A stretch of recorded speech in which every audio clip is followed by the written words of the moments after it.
Graça e paz, boa tarde, Deus abençoe a todos. Seguindo o nosso programa no que diz respeito à espiritualidade e também aqui a teologia do Dr. Charles Hodge, nós estamos acompanhando porque nos interessou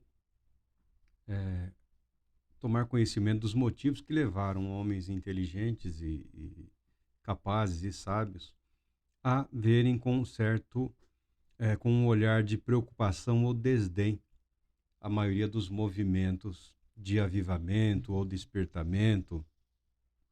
Atualmente são chamados movimentos pentecostais, neopentecostais, carismáticos, movimentos de renovação. Tem até uma teologia cujo autor é conhecido como desenvolvedor de uma teologia do avivamento, teologia da renovação, por assim dizer. Eu li alguma coisa e fiquei profundamente decepcionado. Mas nós estamos seguindo aqui um parâmetro conforme apresentado pelo Dr. Charles Hodge, final do segundo século, final do segundo depois do ano 150 depois de Cristo. Esse surgiu um homem chamado Montano, que deu origem a um movimento conhecido historicamente como montanismo. Ele é considerado um dos primeiros hereges na história da igreja. Vamos aos fatos.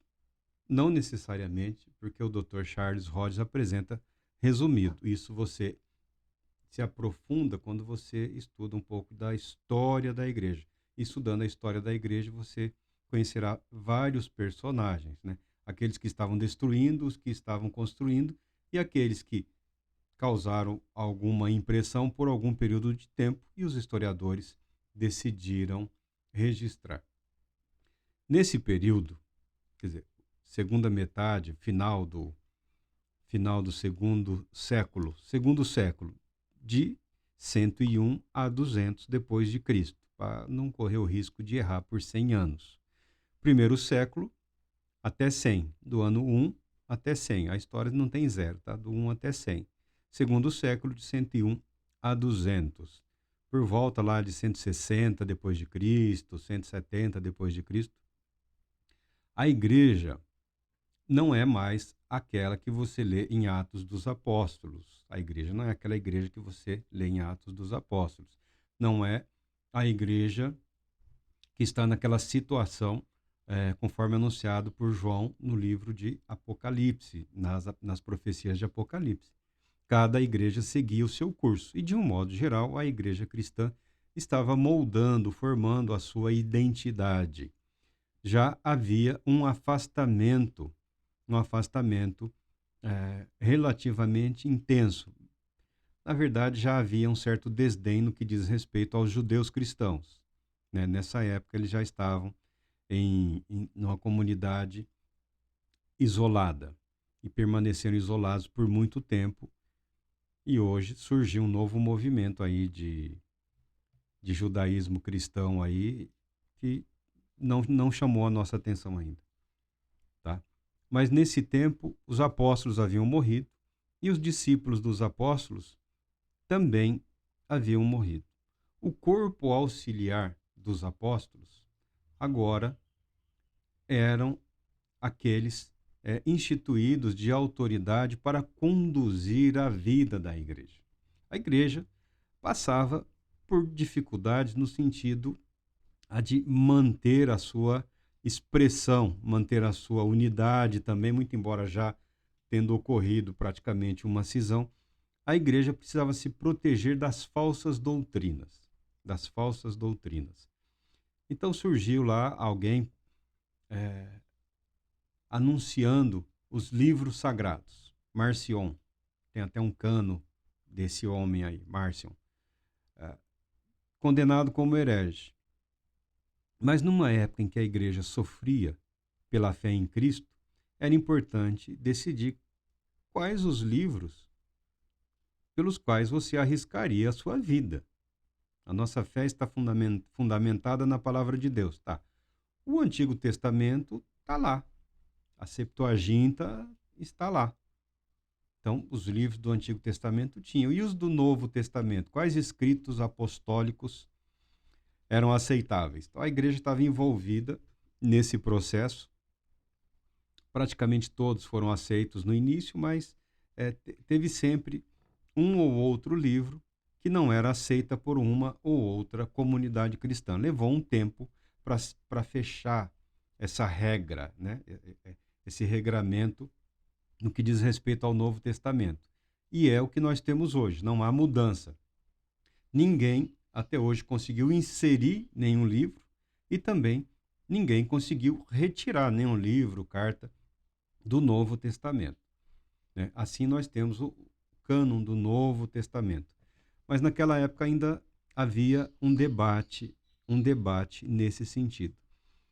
Havia uma religião chamada gnosticismo, né, que incomodava a igreja. Parece que já incomodava desde os dias dos apóstolos, principalmente João, que parece ter vivido mais, incomodava, porque é um tipo de religião que se amolda às outras e vai colocando os seus princípios, o gnosticismo.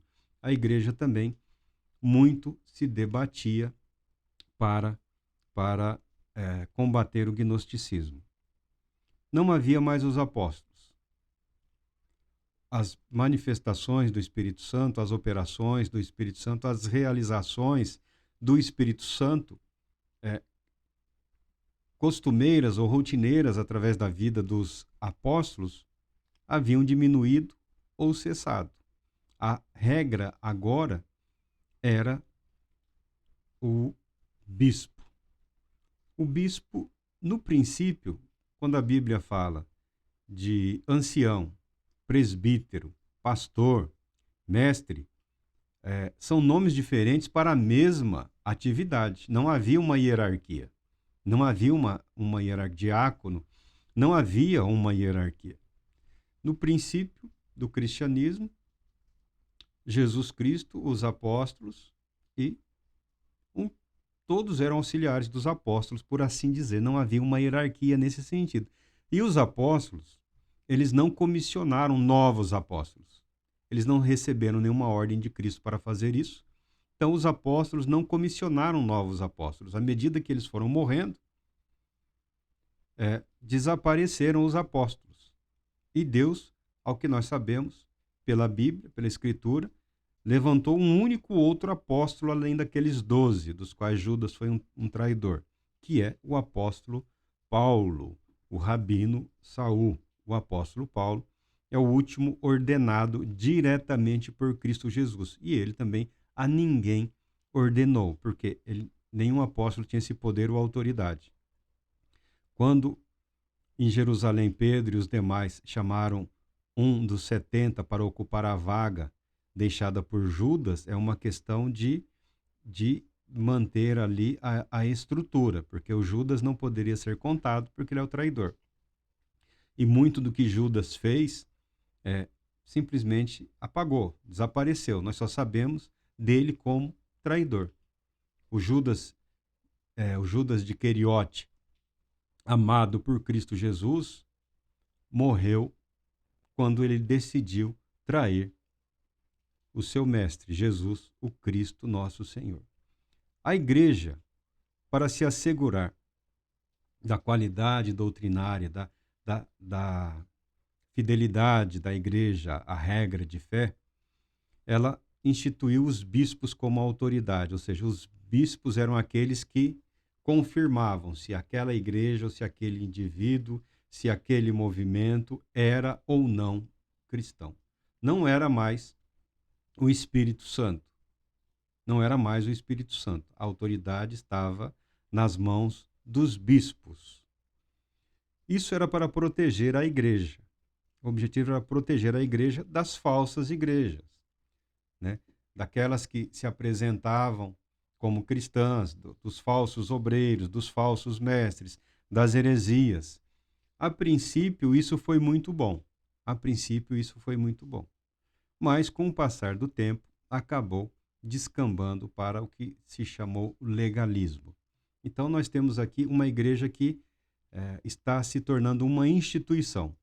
Alguns estudiosos falam que a igreja estava se tornando mundana. Mundana, por que mundana? Não está dizendo que a igreja era uma igreja promíscua ou imoral. Está dizendo que a igreja estava se consolidando como uma instituição na sociedade humana. A igreja estava ocupando o seu espaço.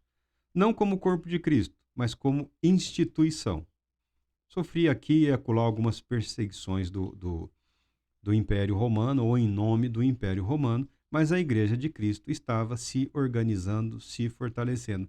E os bispos passaram a exercer uma autoridade que eles nunca antes tiveram, né? Esse poder de vetar e o poder de confirmar. E acabava criando uma hierarquia, e essa hierarquia seria uma garantia de que a igreja estaria em comunhão com Cristo, estando em comunhão com os bispos. Tá. Nesse panorama de institucionalização, de formalização, de uma hierarquia que poderia ou não ser abusiva, mas havia uma hierarquia e isso incomodava até certo ponto aqueles mais antigos, né, que tinham um conhecimento de como era a igreja poucos anos antes, né? Poucos anos antes, 50 anos antes, 100 anos antes, como era a igreja de Cristo, como se confirmava a igreja de Cristo, a atuação dos apóstolos. Surgiu esse homem aqui. O movimento é chamado pelo nome dele, Montano. O que nós sabemos dele? Quase nada. O que sabemos dele, muito do que foi escrito, é por aqueles que o atacaram, pela instituição que ele atacou e condenou. Há uma série de relatos. Um deles eu acho interessante. Declara-se que no ato do batismo, no momento em que ele foi batizado, ele passou a falar palavras que ninguém compreendia, ninguém entendia, ninguém sabia o que estava acontecendo. E esse homem entrou no estado de êxtase, mentalmente excitado. Ninguém entendia absolutamente nada, exceto duas senhoras. Se eu não me engano, Priscila e Maximila. Duas senhoras levantaram a mão e falaram: nós sabemos o que é isso. Ele está recebendo o Espírito Santo ou o batismo no Espírito Santo. Isso que ele está acontecendo com ele é a chamada glossolalia, ou a variedade de línguas, ou o dom de línguas. As autoridades disseram: não, não é possível, porque os dons apostólicos acabaram, cessaram. Isso não é absolutamente nada. Mas o fato é que esse homem tinha uma personalidade certamente cativante, a ponto de que essas duas senhoras abandonaram seus maridos, deixaram seus casamentos para seguirem esse Montano, que passou a apresentar-se como um profeta. Até aí, estaria tudo bem ele se apresentar como um profeta. Não estou falando tudo bem das mulheres terem abandonado os seus maridos ou deixado seus casamentos. Isso não é aceitável, não é algo que se incentiva ou estimula. Mas esse homem se apresentava como profeta. Até aí a gente pode avaliar, mas ele se apresentava como profeta, não como um profeta a mais, ele se apresentava como o profeta. O Espírito Santo é anunciado também como que Jesus prometeu que não nos deixaria sós, né? Nós temos a Cristo como nosso advogado nos céus e temos o Espírito Santo que nos foi dado. O Senhor prometeu que enviaria o ajudador, né? O paracleto. E esse Montano, em algumas ocasiões, ele se identificava como este que viria enviado por Cristo. Não alguém ungido, revestido, capacitado pelo Espírito de Cristo para falar à igreja. Em alguns momentos, ele se identificava como sendo, como se fosse essa representação. Isso causou uma série de problemas. Mas o fato é que ele conseguiu angariar seguidores. O que diferencia os seguidores de Montano da igreja institucional? A igreja buscava uma vida pacífica em relação ao Império Romano. Por exemplo, Tertuliano, que foi um grande defensor da igreja, que foi aí um grande defensor da fé, acabou aderindo a esse movimento, acabou ingressando nesse movimento, porque ele achou interessante, ele, ele entendeu que era um movimento válido. Não vou julgar aqui Tertuliano pelo que fez, talvez ele tenha ingressado na tentativa de, de ajudar, de auxiliar, de tentar moldar os caminhos daquele movimento. Eu não sei, não é Tertuliano que está em vista aqui. Mas o que tinha de interessante nesse movimento? Esse movimento, ele passa, por ser um movimento que faz oposição à autoridade dos bispos, porque Tertuliano não reconhecia os bispos como autoridades instituídas por Deus para confirmar ou não uma igreja ou um movimento. Esse Montano aqui, ele contrariava, a ponto de, contam, aí também já não sei se são fatos ou se são lendas, de que alguns bispos ou seus emissários ou representantes, eles amaldiçoaram esse movimento e essas pessoas. Montano profetizava, segundo ele, segundo os que o acompanhavam, e essas duas senhoras também profetizavam, segundo elas, segundo Montano, mas Montano seria a autoridade maior também, e elas subordinadas. Veja que a oposição sistemática acaba criando uma estrutura bastante semelhante, né? Ele acusava a hierarquia episcopal dos bispos que estava surgindo, né? Ele não aceitava aquilo, mas ao mesmo ponto, no movimento dele, ele era aquele cuja palavra não podia ser questionada, né? E ele estabelecia quem seriam os seus seguidores e quem receberia do Espírito que havia sobre ele, tá? Então, não estamos defendendo Montano, estamos falando do movimento, porque é interessante para a nossa compreensão de uma espiritualidade saudável. Ele chegou a proibir casamentos, né? Ele aderiu a esse ascetismo. O que é esse movimento ascético? É um conceito de que a carne humana, a gente fala carne, né? O corpo humano é mau. Ele é incompatível com o espírito. Então, esse corpo deve ser anulado de toda e qualquer forma. É uma heresia isso, é uma heresia. A igreja combateu essas heresias, a igreja combate essa heresia, mas isso causa uma impressão. Por exemplo, jejuns constantes. Toda semana tem jejum, todo mês tem jejum especial. É um movimento ascético. O mundo não presta. O mundo está no maligno. Então nós vamos viver apartados do mundo. Você veja que a igreja estava, mesmo com as suas falhas, ela estava lutando para garantir a paz dos seus membros, né? Para garantir o reconhecimento dos cristãos como cidadãos do Império Romano, porque os cristãos eram aqui e acolá atacados, levados a tribunal. Está sendo acusado de quê? De ser cristão, né? E ser cristão naquele tempo era uma garantia de condenação rápida, tá? O julgamento era bem parcial, principalmente porque nós sabemos os cristãos se recusavam a prestar culto a Roma ou prestar culto ao imperador. Se os cristãos prestassem culto ao seu Deus e ao imperador, não teria problema nenhum. Mas havia uma recusa dos cristãos a cultuar o imperador ou o império romano. Mas eram bons cidadãos e a igreja estava, através de alguns líderes, através de representantes, principalmente filósofos, estavam lutando, estavam debatendo, estavam procurando justiça para os cristãos. Montano é um daqueles que via que não, isso aí não tem jeito, não vai dar em nada, e procurou uma ruptura, uma separação, né? Procurou o isolamento. O Tertuliano é aquele que é um defensor da fé, que é um daqueles tempos, é um brilhante defensor da fé, defensor da igreja, defensor do cristianismo. É um daqueles que viu esperança no movimento, considerou interessante, considera válido e foi para esse movimento.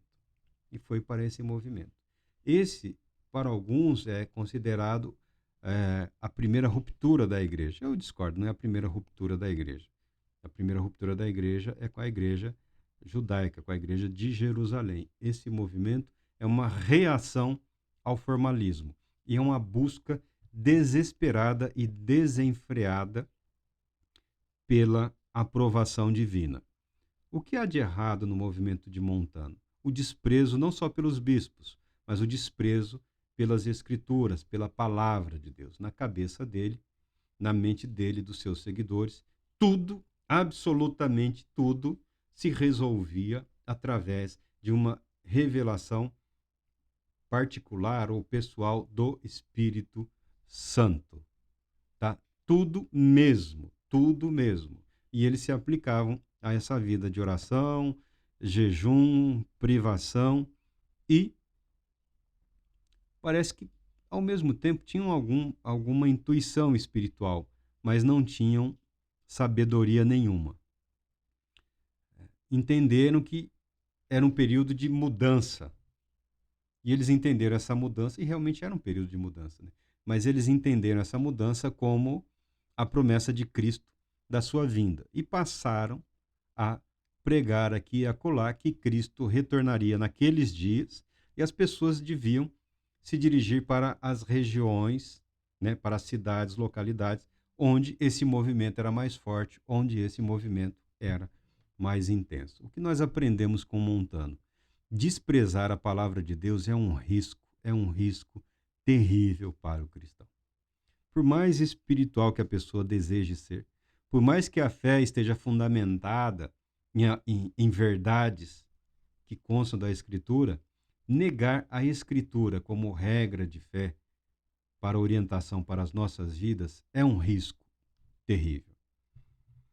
Não sei se Montano sabia, não sei se Montano não sabia, mas o que os mestres espirituais sabem e o que descobriram é que, a partir do momento em que você passa a dedicar-se a essa espiritualidade, seja ela qual for, nós estamos falando do cristianismo porque o cristianismo nos interessa, você acaba despertando na sua mente, na sua consciência, uma série vamos dizer assim, uma série de dons que muitas vezes estão adormecidos, uma série de capacidades, talentos ou habilidades naturais ao ser humano, que no êxtase a pessoa tem uma impressão de que aquilo é algo mais do que realmente é. Por exemplo, Montano estava profetizando, Montano estava adivinhando, pressupondo. Isso é terrível, isso é terrível. Isso é algo terrivelmente constrangedor. Mas os bispos estavam certos? Os bispos estavam absolutamente corretos? Quem disse para eles, quem a eles revelou que, com a morte do último apóstolo, o Espírito Santo tirou férias? Quem? De onde vem essa sabedoria? De onde vem esse entendimento?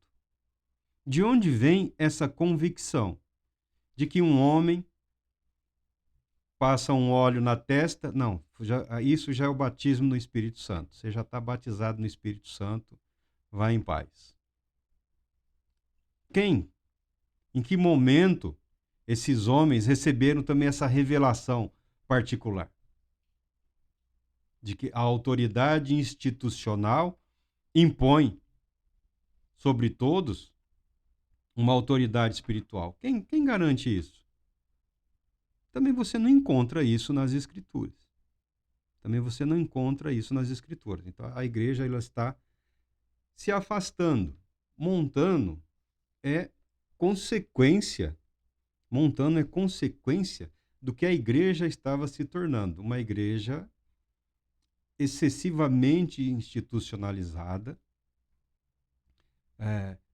preguiçosa, por assim dizer, mas as pessoas estavam morrendo, as pessoas estavam sofrendo, houve perseguição do império em várias partes, os bispos eram homens ousados e corajosos para defenderem a sua posição muitas vezes, inflexíveis em certos aspectos, mas em outros indolentes. Por que não se dispuseram eles a dar continuidade ao ministério apostólico, como os discípulos dos apóstolos procuraram viver? É muito conveniente também você acusar o excêntrico, por assim dizer, e ficar sentado num trono falsificado, porque não foi concedido a ninguém trono aqui na Terra. Nenhum cristão recebeu o direito de se entronizar e falar, não, eu sou a palavra de Deus.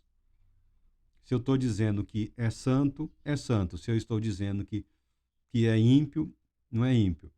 Alguns bispos, né, eu já falei, né, tentaram expulsar o demônio dessas duas senhoras aqui.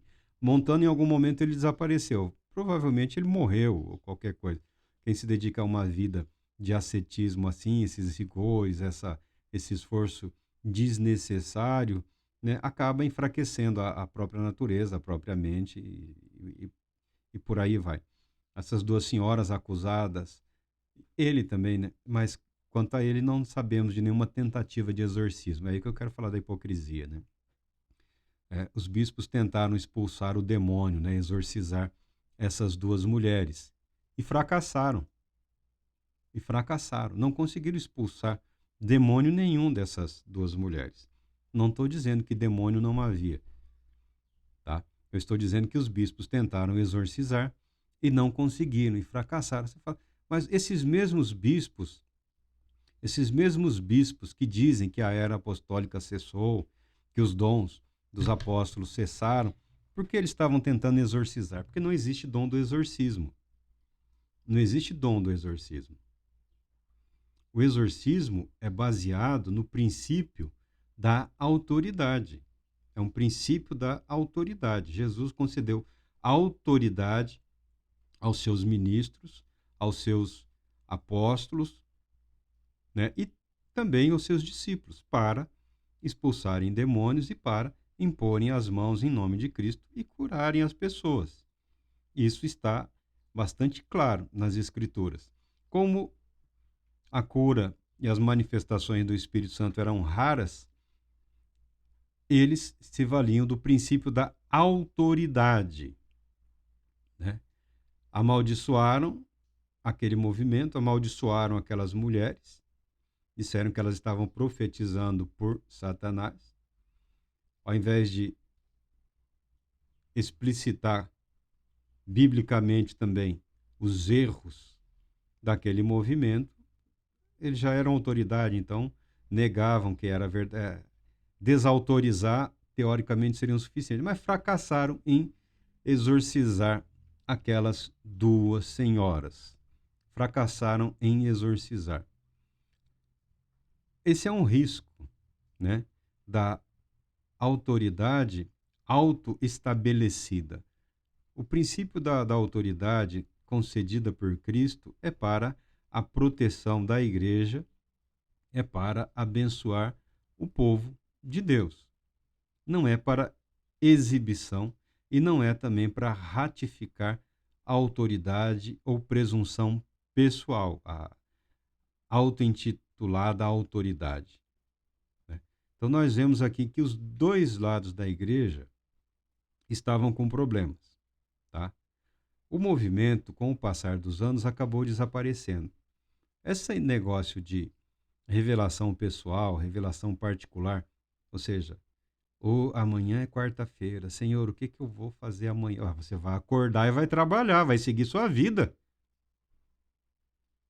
Precisa de que o Espírito Santo te diga que o melhor horário para você acordar é às 6, já que você vai entrar no trabalho às 8.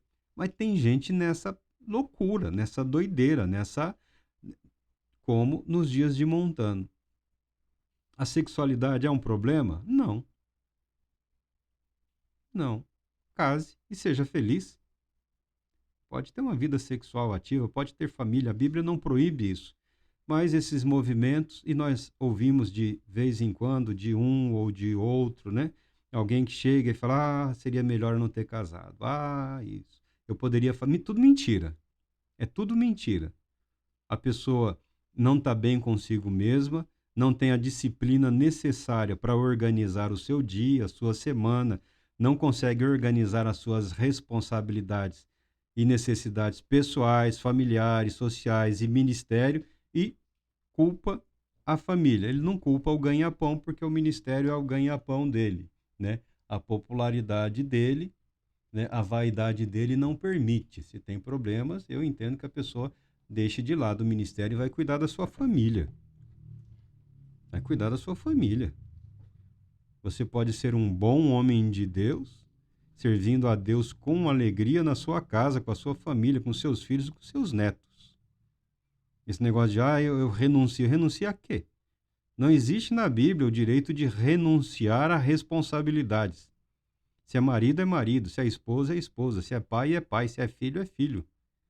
A fé em Cristo não é desculpa. Não é desculpa para se afastar das responsabilidades conjugais, pessoais, sociais, familiares, muito menos religiosas. De respeito para com todos. Ao mesmo tempo em que a igreja se fortalece como instituição, como pertencente à sociedade, ao mundo, fazemos parte desse mundo, dessa realidade, isso é inegável. Não somos fantasmas, não somos figuras fantasmagóricas que passeiam no mundo material. Não. Vivemos nesse mundo, vivemos nessa sociedade, nessa realidade e ninguém suporta apanhar todo dia. E os defensores da fé estavam lá. O próprio Paulo recorreu a Roma, falou: eu não vou apanhar à toa. Sou cidadão romano, herdei esse direito do meu pai e eu recorro a Roma. Eu vivo nesse país, eu trabalho, eu contribuo. Se bem que contribuindo é imposto, né? Contribuindo ou não, o Estado vai tomar. Se você paga os seus impostos com alegria ou com tristeza, não faz diferença nenhuma para o Estado que o está recebendo. Mas o fato é que nós vivemos aqui, vivemos em paz aqui. Não somos menos do que ninguém por sermos cristãos.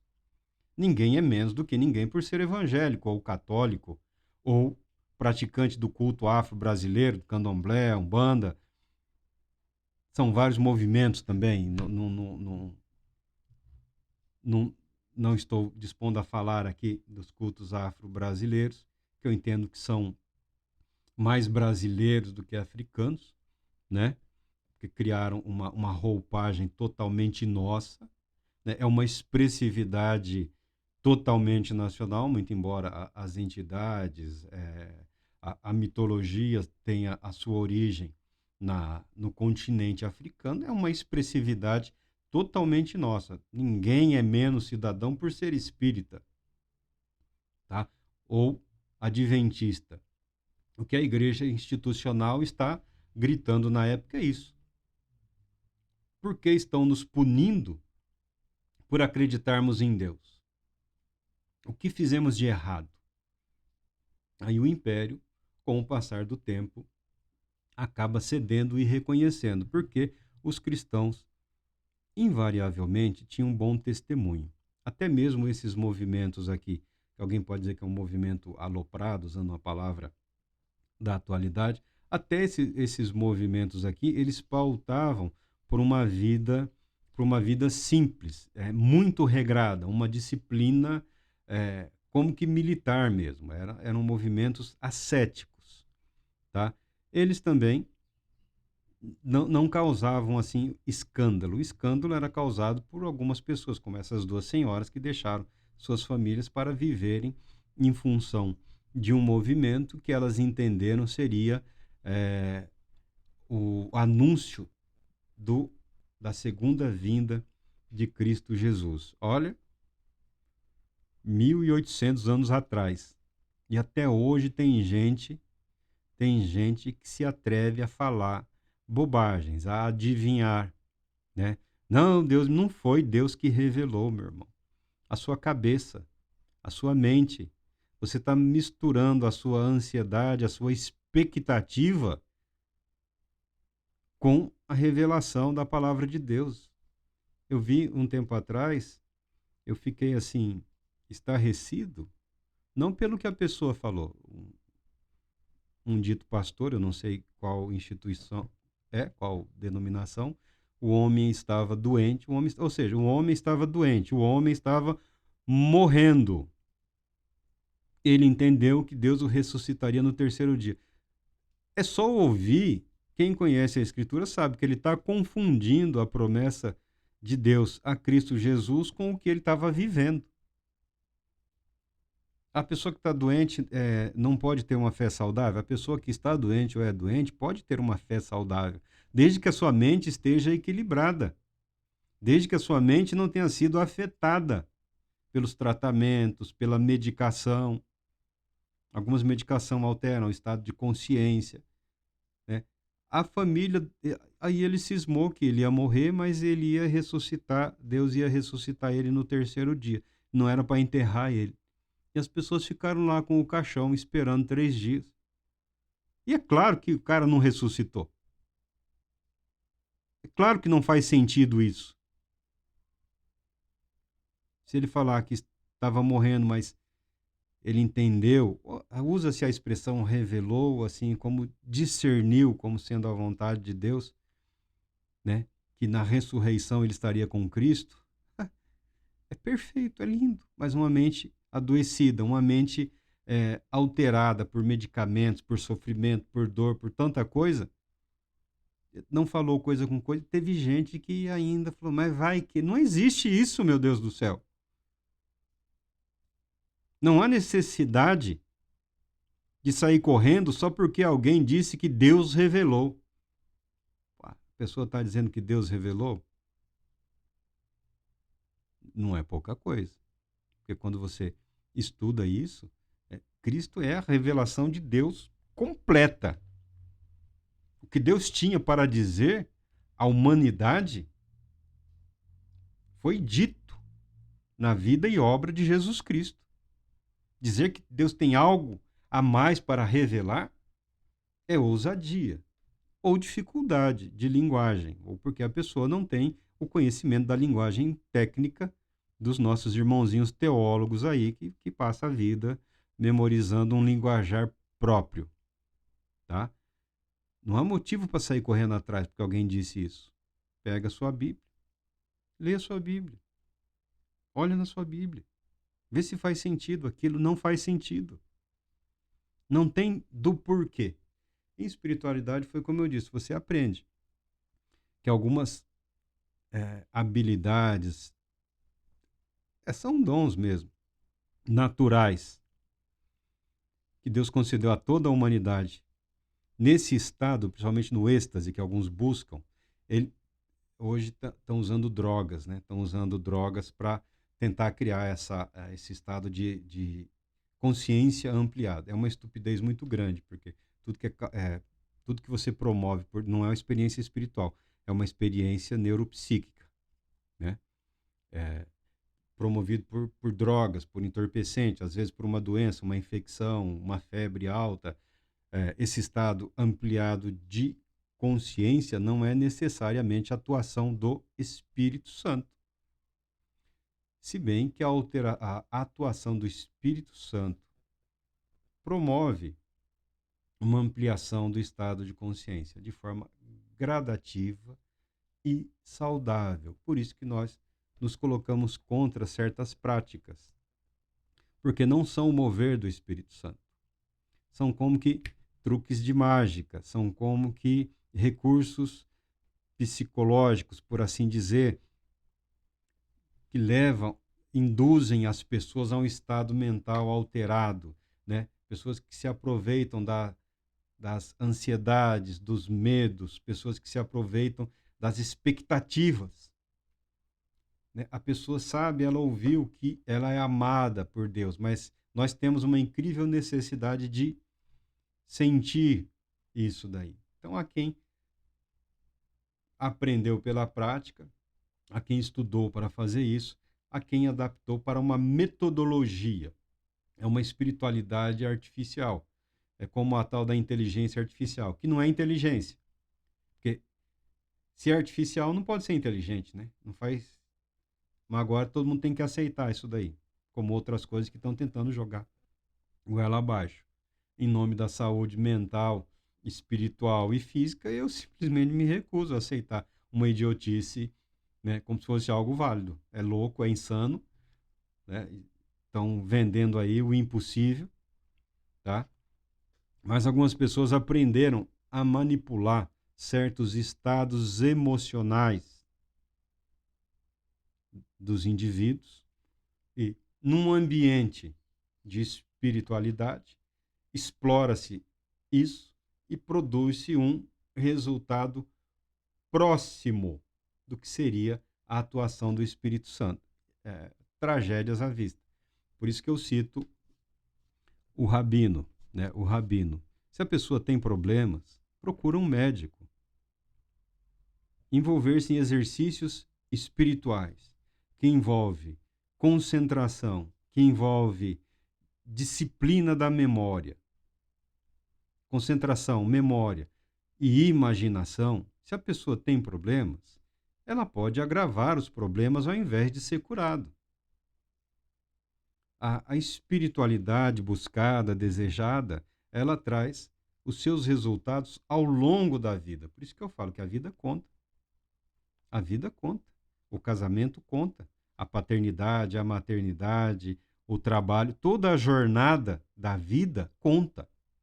Não é uma vida paralela que a pessoa chama de vida cristã, que é o especial. Não, é toda a sua vida, toda a minha vida, toda a nossa vida, todos os aspectos da nossa vida são guiados e guardados por Deus. Você pode falar, não parece. Não parece porque é um desafio. E não parece porque você tem uma visão caricata do que é o cristianismo, do que é a fé, do que é o homem cristão, do que é a mulher cristã. Por isso você vê pessoas aderindo a caricaturas, né? O mesmo fraseado, o mesmo palavreado, a mesma gravata, né? A mesma cor de sapato, a bolsa comprada. Caricaturas. Caricaturas. Não é vida. É como a inteligência artificial. Parece inteligente, mas não é. Espiritualidade cristã. Parece espiritualidade, parece cristão, mas não é. Mas não é.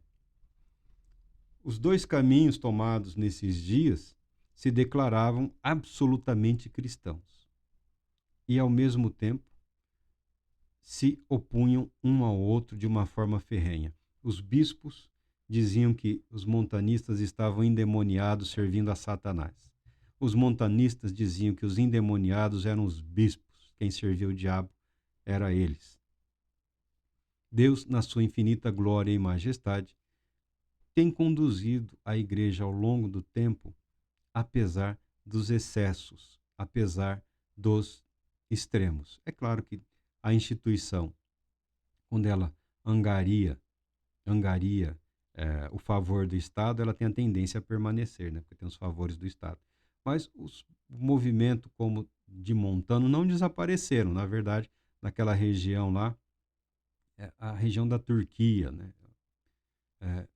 Naquela região lá, na verdade, cresceu esse tipo de movimento, ou seja, de separação. Ao mesmo tempo que a igreja se tornava uma instituição do mundo, da sociedade, da realidade, muitos viam nessa igreja algo que não expressava adequadamente o evangelho de Cristo Jesus. E, tristemente, a maioria deles preferiram um afastamento, um isolamento, né? As pessoas se isolaram, né? Os santos do deserto, que alguns acham bonitos. Eu acho preocupante, eu acho deprimente. Dizer que a igreja institucional estava morta é exagero também. Dizer que a igreja institucional, debaixo da autoridade dos bispos aqui, não tinha um cristianismo espiritual, também é um grande exagero. Muitos permaneceram, silenciaram, levaram a sua vida sem escândalo, sem caçar briga, sem caçar confusão. Por isso que eu falo. Eu hoje não falo de conversão, porque conversão hoje tornou-se uma ideia de proselitismo. Estava ouvindo um pastor, ele é um excelente pregador. Se um dia ele desistir de pregar a defesa da instituição a qual ele pertence. Acho que ele tem mais é que defender mesmo, porque ele é o homem que ele é graças à instituição a que ele pertence. Então ele não tem que atacar a instituição a qual ele pertence. Mas se um dia ele parasse um pouquinho e falasse de Jesus Cristo, sem a necessidade de dizer nós, seria um dos grandes pregadores do Evangelho. Mas como quer só abastecer o grupo dele lá, então eu vi esse homem pregar e ele estava falando do judaísmo, falando os judeus têm que se converter, né? Os judeus devem se converter ao seu Deus. Quando eu uso o teólogo para falar Deus é espírito pessoal, perfeitamente bom, que em santo amor cria, sustenta e governa todas as coisas, dificilmente essa declaração causará um impacto negativo no judaísmo, muito embora eles, como nós cristãos também, afirmamos, né? Eles afirmam, nós também afirmamos, que é impossível definir Deus. Essa construção que os teólogos fazem para organizar tematicamente a doutrina decorrente da revelação de Deus. Tá? Os cristãos devem se converter ao seu Deus. É o mesmo nosso. Então, por que tem que se converter? Porque nós vamos tomar tudo deles, inclusive a história. Porque os judeus têm que se converter ao nosso Deus. Porque nós vamos inverter a história. Que a salvação vem dos judeus. Eu não vejo necessidade. Marco, mas você está sendo... Eu tenho que ser coerente comigo mesmo. Porque eles encontrarão o Cristo, o Messias, se convertendo ao Deus de Israel. Tá? Você radicaliza. Eu procuro ser coerente. Eu vou dizer, mas a pessoa é católica. No que depender de mim, permaneça onde você está. Está 90% certo. Os ajustes que você precisaria fazer são os mesmos ajustes que o protestante, o evangélico ou o pentecostal precisam fazer. Eu me recuso a aceitar, depois de todo esse tempo, o sectarismo. A ideia de que a salvação está na Igreja Católica, ou que a salvação está na Igreja Protestante, ou que a salvação está na Igreja Pentecostal, ou que a salvação está na Igreja Anglicana, ou Luterana, ou Neopentecostal. Porque cada grupo que se forma, ninguém fala que está seguindo o fanático, todo mundo fala que está fazendo a vontade de Deus e que é a expressão viva e atual da verdadeira Igreja de Cristo, não é isso? Então fica onde você está mesmo. E permita que o Cristo conduza a sua vida para uma vida de devoção plena. De devoção plena. Uma das coisas que Jesus Cristo atacava sem dó nos fariseus era a obsessão por fazer prosélito. O que é prosélito? Prosélito é um seguidor. É um seguidor daquele mestre, daquele rabino, daquele... Os rabinos eram também mestres espirituais. Ou alguns mestres espirituais eram rabinos. Tá. Fazer prosélito, ter discípulos. Jesus falava que eram capazes de dar uma volta ou duas na terra para fazer alguém mais filho do diabo do que eles mesmos.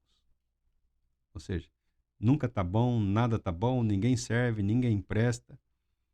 E não viver aquilo que se propaga, aquilo que se proclama, aquilo que se diz. O desafio cristão não está no proclamar diariamente ou no só falar. O desafio cristão está no proclamar através do viver, através nessa vida. E aí todos nós tropeçamos. E aí todos nós infalivelmente falhamos. Porque tanto de um lado quanto do outro, as caricaturas são bizarras, são grotescas. A pessoa falar como deve ser, torne-se o que deve ser. Mas isso leva a uma vida. Então não diga que você é, que você está pronto. O apóstolo Paulo falava, não que eu tenha alcançado. Ele prosseguia para o alvo, a perfeição em Cristo Jesus, que se consumará quando? Na vinda de Cristo Jesus. nós não somos nada sem Jesus Cristo. A igreja nunca será plena e absoluta sem Jesus Cristo. Somente com Jesus Cristo a igreja cumprirá totalmente o seu propósito. Sem Jesus Cristo, a igreja vai ficar sempre patinando, ou muito para lá, ou muito para cá. E alguns sabiamente se equilibrando. Mas se equilibrar é também um dom, é um exercício. Manter-se equilibrado, manter-se saudável. Esse é o primeiro aspecto aqui do porquê o Dr. Rod e do porquê muitos outros homens sérios não aderiram nunca a nenhum movimento de avivamento ou despertamento ou algo do gênero. Pelos excessos. Pelo fato de que alguns consideravam que a experiência dispensa a palavra de Deus. E isso não é verdade. A experiência, seja ela qual for, deve ser devidamente balanceada com a palavra de Deus. Ela deve ser escrutinada pela palavra de Deus. Eu estou indo em tal lugar porque lá está acontecendo. Tudo bem, vá, viva a sua vida. Agora, dizer que isso é cristianismo, a Escritura não fala. Se a Escritura se cala, precisamos analisar com calma. Precisamos observar atentamente. Não igual aquele pastor que se escondeu do lado de fora na igreja, de uma igreja, e disse que não entendeu nada, né? Poxa vida, que coragem o homem, né? Que homem sério, que compostura. Já pensou se ele tivesse colocado do lado do banheiro? O que ele não ouviu?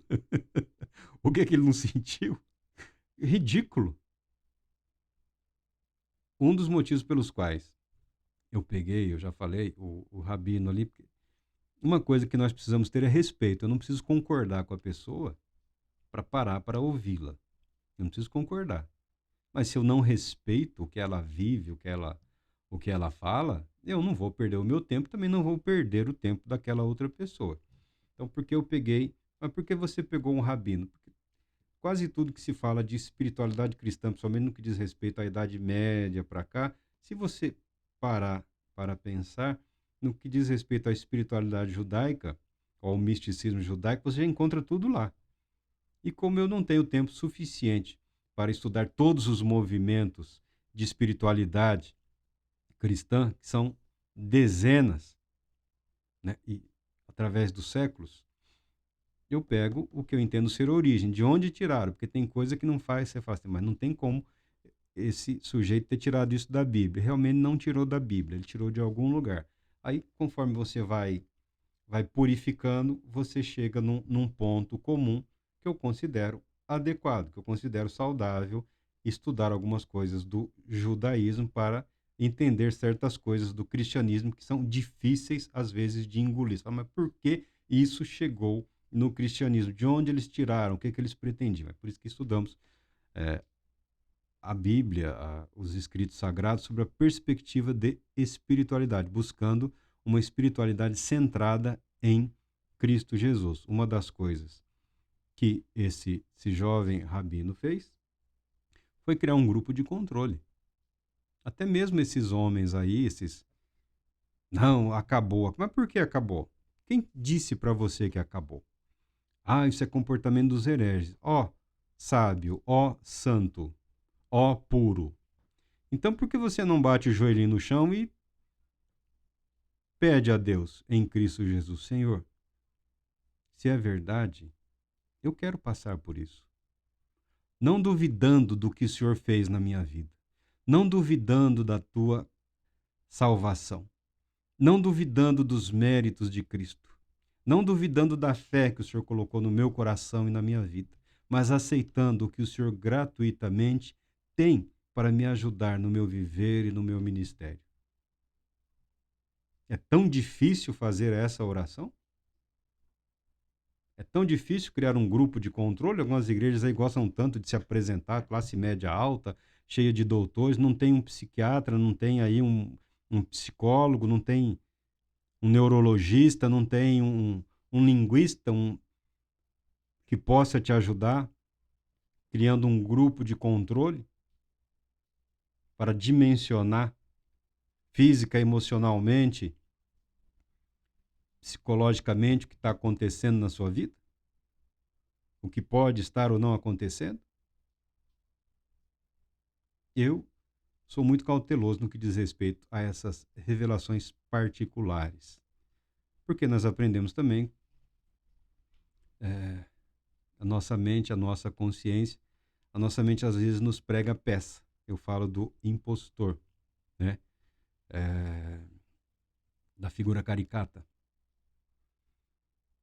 Nós temos uma ideia do caminho, nós temos uma ideia, uma intuição do que uma vida santa poderia ou deveria ser, do que uma vida correta e agradável poderia ser. Sabemos que isso é um caminho longo, sabemos que é a necessidade existe a necessidade de uma perseverança, de uma santificação, de um viver piedoso, de uma submissão a Deus, de uma disposição a se colocar continuamente diante de Deus, um processo que leva a vida toda, mas que traz paz. Aí tem um farsante, né? Que de repente fala, não, faz assim, que é algo da nossa própria mente, uma espécie de armadilha nas nossas construções mentais. O atalho não é só na esquina, o atalho não é o que oferece só na internet, o atalho não é o que este ou aquele está apresentando. Muitas vezes a opção pelo atalho surge primeiro na cabeça da pessoa. Ah, mas se eu fizer assim, será que não dá certo? Aí aparece a oportunidade, né? Quando a pessoa como imagina a sua alma, assim ele é, né? A pessoa se inclina, aí fala, tem um caminhozinho aqui. E o que Provérbios fala, né? Esse caminho conduz à morte e à destruição. O despertar para uma vida espiritual, uma vida de comunhão com Deus, exige a disposição de viver e não de negar a vida. Deus te abençoe, querendo Ele, retornaremos em breve.